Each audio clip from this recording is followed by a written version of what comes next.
got into politics, well, until I was trying to do work in the medical area, I didn't even really understand the county makeup. So you'll be surprised to know that the budget of the county is about $4 billion.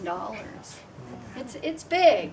Now, what cities will call and counties will call general fund, which is the amount you really can influence, is about $2 billion.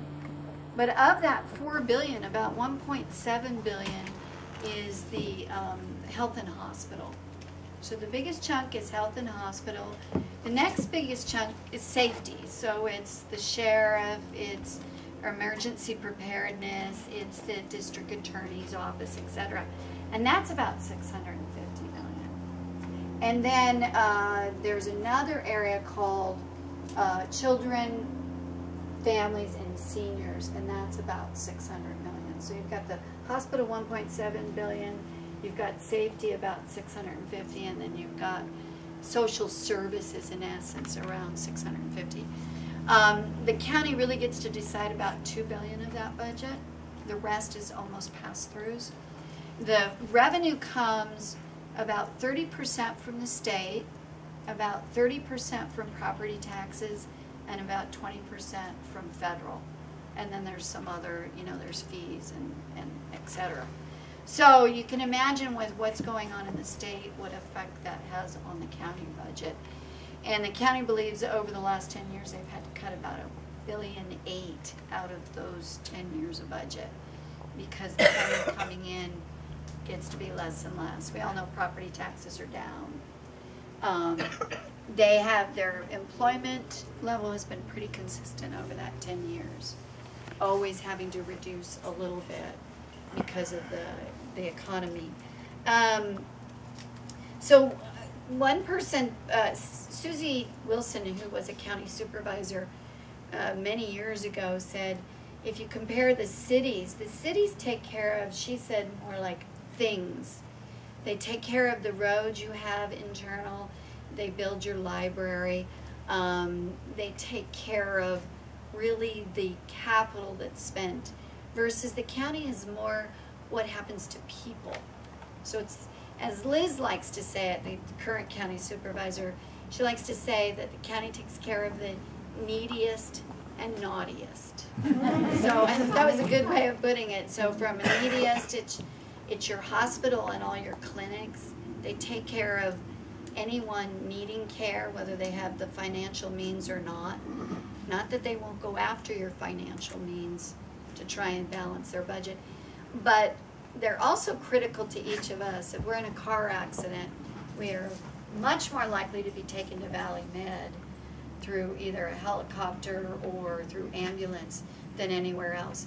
Stanford has that same kind of trauma care, but most people end up for trauma care at Valley Med. And those are really the only two centers in the county that have very strong trauma care programs. Regional has a little bit, but Valley Med and Stanford are the main places you would go. And having to use that facility, we know that, yes, if you're going through trauma, you do want to be taken to your county hospital. Not every county hospital, but this one's very strong.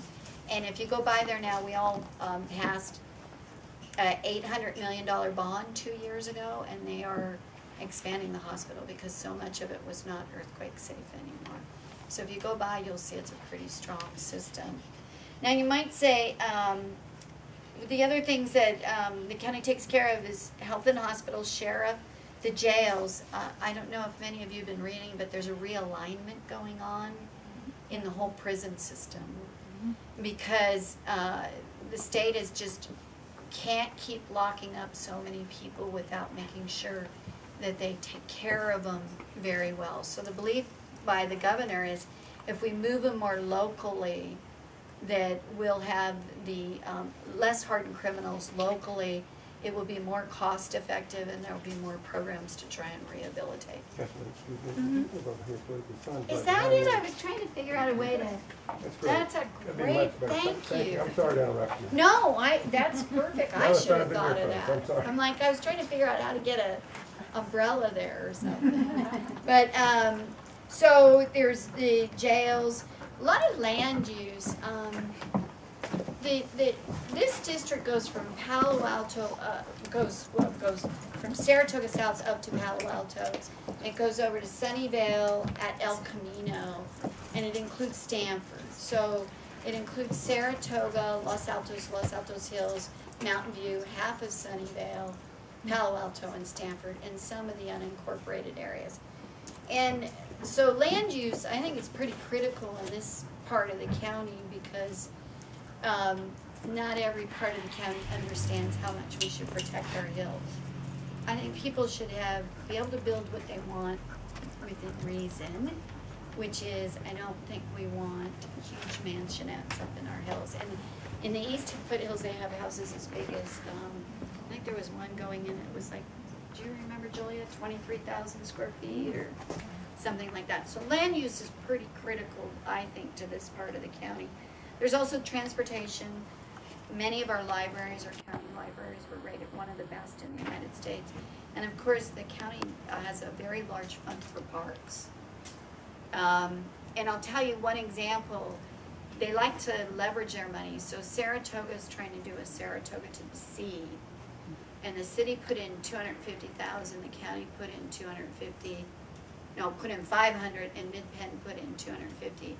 And that'll buy land that is owned by the county transportation that will allow Saratoga to do a Saratoga to the Sea Trail through there. So they're very good at figuring out ways to leverage their funds.